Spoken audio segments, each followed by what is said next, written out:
नमस्कार मित्र हो, श्री स्वामी समर्थ। तुमचं स्वामी लीला या यूट्यूब चॅनलवरती मी मनापासून स्वागत करते। माझं नाव आशा मोहिते। तर आज आपण बघणार आहोत की स्वामींच्या 11 गुरुवारचे व्रत कसे करायचे आहे, उपवास कसे करायचे आहेत। तर तुम्ही 11 गुरुवार करताना तुम्हाला हे लक्षात ठेवायचं आहे की पहिल्या गुरुवारी आपल्याला स्वामींच्या मठामध्ये जायचं आहे आणि मठामध्ये जाताना खडी साखर आणि नारळ घेऊन जायचं आहे।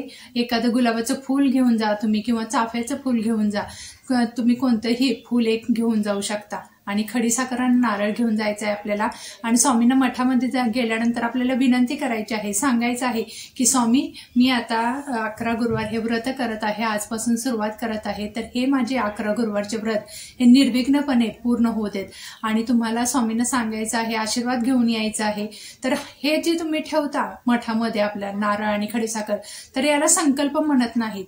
हे फक्त आपण स्वामींना जाऊन आशीर्वाद घेऊन यायचा आहे की स्वामी माझ्या पाठीशी राहा, की मी आता आजपासून तुम्हाला एक सांगायचं आहे की मी आता हे नवीन सुरुवात करत आहे। तर असं तुम्हाला सांगायचं आहे। आपण घरातल्या गोष्टी काही सुद्धा झालं तर आपण आपल्या आई वडिलांना सांगत असतो की मी आता हे सुरू करत आहे, ते सुरू करत आहे। तसंच तुम्हाला स्वामींना आपले आई वडील समजून तुम्हाला सांगायचं आहे की स्वामी मी आता 11 गुरुवार हे व्रत सुरू करत आहे, तर तुम्ही मला आशीर्वाद द्या आणि हे माझे 11 गुरुवारचे व्रत हे निर्विघ्नपणे पार पडू दे, असं तुम्हाला स्वामींचा आशीर्वाद घेऊन यायचा आहे। आणि मठामधून आल्यानंतर आपल्याला घरामध्ये लवकर उठून त्या दिवशी सगळं सुचिरभूत होऊन आपल्याला व्यवस्थित पूजा मांडणी करायची आहे। स्वामींची पूजा मांडणी कशी करायची आहे व्रत करताना, तर तो संपूर्ण व्हिडिओ आपल्या स्वामी लीला या चॅनलवरती आहे, ते तुम्ही बघू शकता।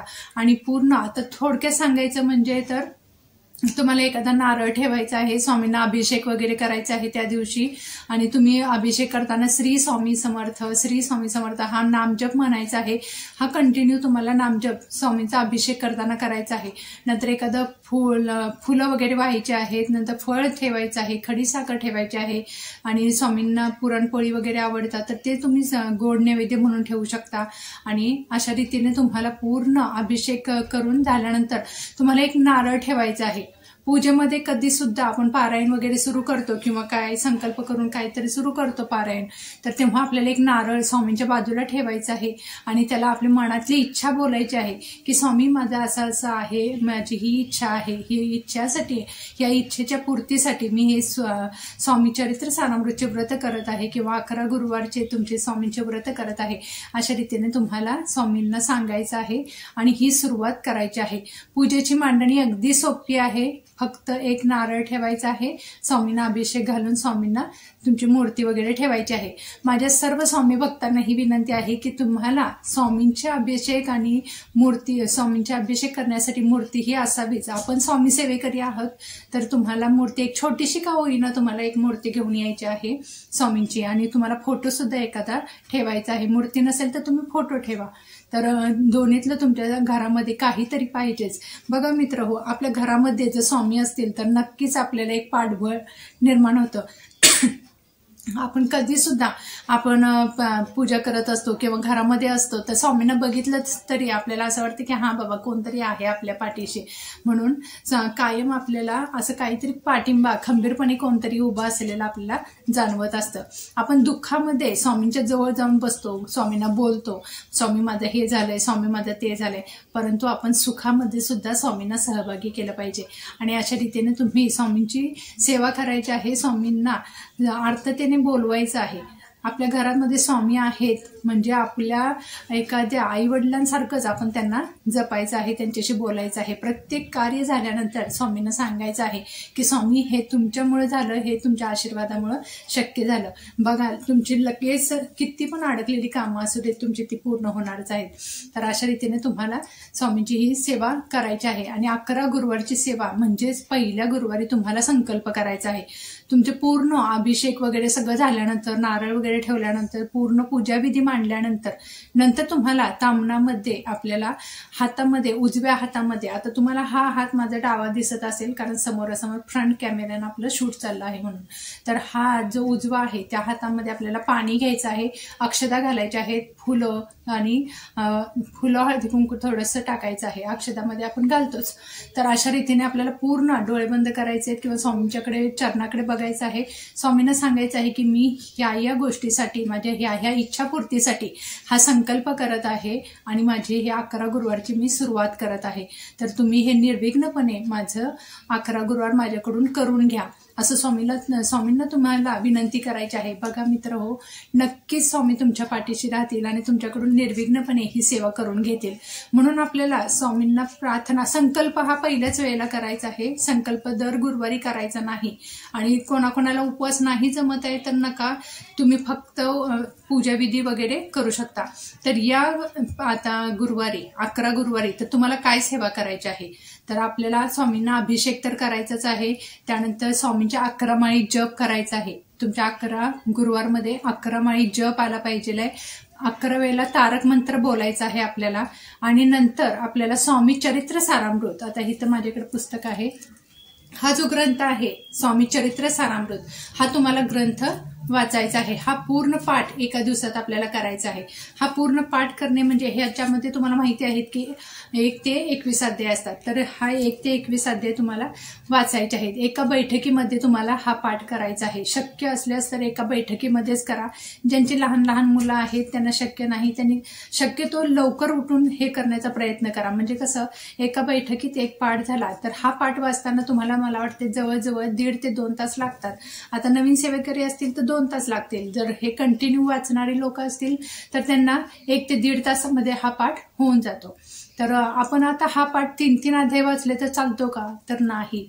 कधी आपल्याला जेव्हा आपण 11 गुरुवार करत असतो तेव्हा हा पूर्ण पाठ एकाच दिवशी वाचायचा आहे. आणि 3-3 अध्याय आपण नित्यसेवेत तर करतच असतो, म्हणून तो नित्यसेवेचा भाग हा बाजूला ठेवायचा आहे आणि 11 गुरुवारचा भाग हा बाजूला ठेवायचा आहे.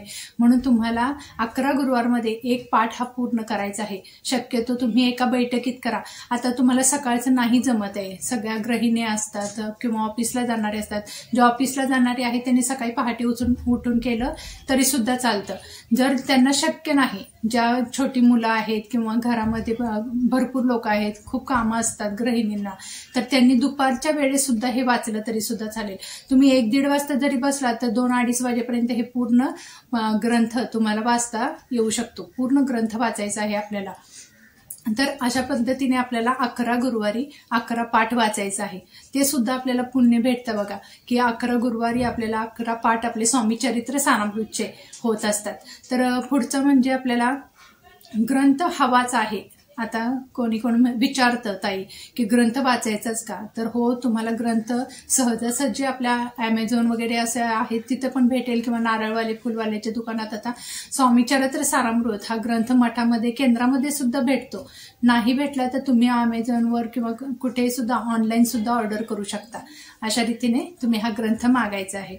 तर पुढचं म्हणजे 11 गुरुवार करणारे जे सेवेकरी आहेत त्यांना खूप मोठे अनुभव आलेले आहेत. तुम्ही कोणत्या सुद्धा इच्छेच्या पूर्तीसाठी हा 11 गुरुवारचा व्रत करू शकता.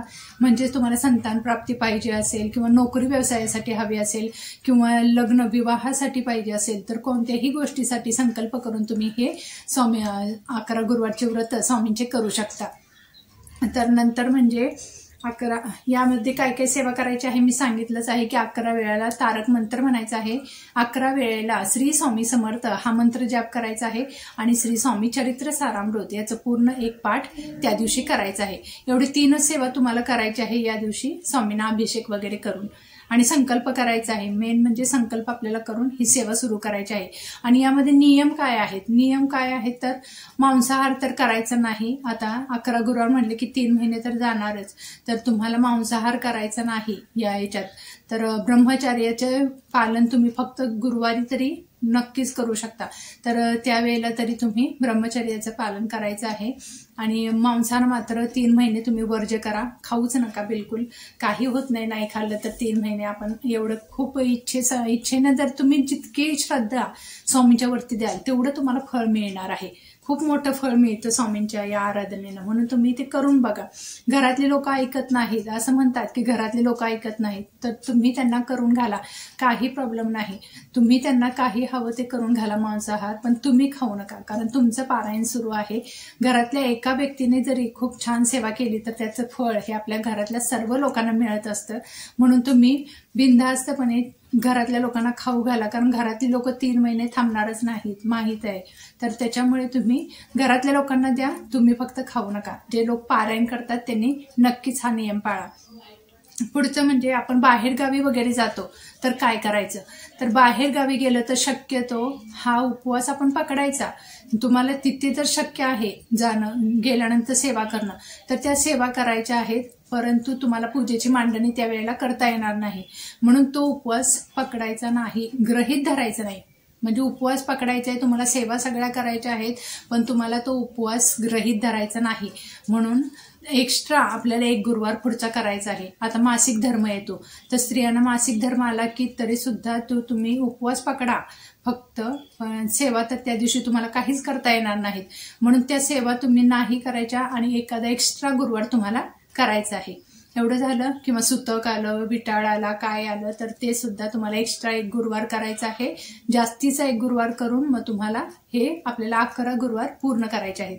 तर पुढचं म्हणजे उद्यापन कसं करायचं. तर उद्यापनाच्या वेळेला आपल्याला काय करायचंय, तर 11 मुलांना, छोटे छोटे मुलं जे असतात त्या 11 मुलांना तुम्ही जेवू घालू शकता किंवा 9 मुलांना जेवू घालू शकता. जर तुमच्या तिथे मुलं लहान भेटलीच नाहीत तर एक सरळ काम करायचं की आपल्या जवळपास जो मठ आहे, केंद्र आहे किंवा एखाद्या गरीब लोकांना तुम्ही अन्नदान त्या दिवशी करू शकता. उद्यापनाच्या दिवशी किती सुद्धा तुम्ही थोडं असं बांधून पॅकेट जरी तुम्ही 9 मुलांना बाहेर वाटली तरी सुद्धा तुम्हाला त्या अन्नदानाचं पुण्य मिळणार आहे. आणि मठामध्ये जरी तुम्ही अन्नदान केलं तरी सुद्धा तेच तुम्हाला पुण्य भेटणार आहे. आता प्रत्येक ठिकाणी लहान मुलं भेटतच नाहीत आणि लहान लहान मुलं 11 जमणं एकत्र हे सुद्धा खूप मुश्किल असतं. तर त्या लोकांनी अन्नदान करायला काही हरकत नाही, मठामध्ये वगैरे तुम्ही जाऊन करू शकता. तर अशा रीतीने पूर्ण माहिती मी तुम्हाला दिलेली आहे. उद्यापन कसं करायचं, उद्यापन घरच्या घरीच करा व्यवस्थित. म्हणजे आपण गोडधोड नैवेद्य करून स्वामींना पहिला दाखवायचा आहे, तोच नंतर घरातल्या लोकांनी खायचा आहे. आणि नंतर तुम्हाला जे आपण नारळ ठेवलेला असतो पहिल्या गुरुवारी, आपण नवस असं बोलून ठेवलेला असतो, तो नारळ तुम्हाला फोडून त्या दिवशी प्रसाद करायचा आहे. शेवटच्या दिवशी रात्री आपण जेव्हा आरती वगैरे करतो तेव्हा तो नारळ फोडायचा आहे, प्रसाद करायचा आहे. किंवा कोण कोण लोक सेवेकरी हा नारळ उचलून मठामध्ये सुद्धा देतात. तर मठामध्ये तर आपण सुरुवातीला नारळ 1 ठेवूनच आलेलो असतो.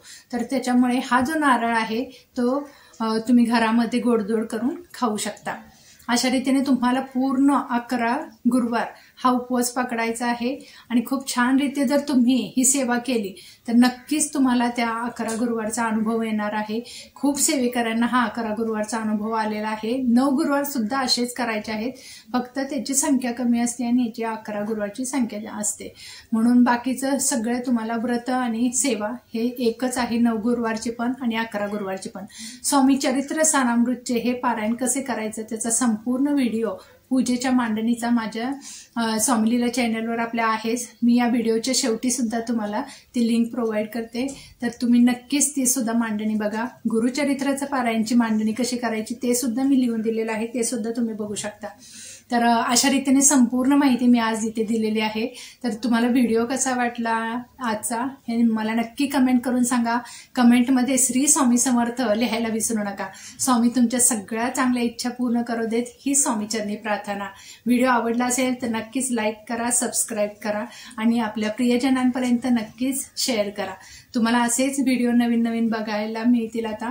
तर आपल्या चॅनलला नक्कीच सबस्क्राईब करून नोटिफिकेशन बेल चालू करा, म्हणजे माझे प्रत्येक व्हिडिओ हे तुमच्यापर्यंत नक्की पोहोचतील. सेवा करा आणि सेवेकरी व्हा. श्री स्वामी समर्थ. जय जय स्वामी समर्थ. धन्यवाद.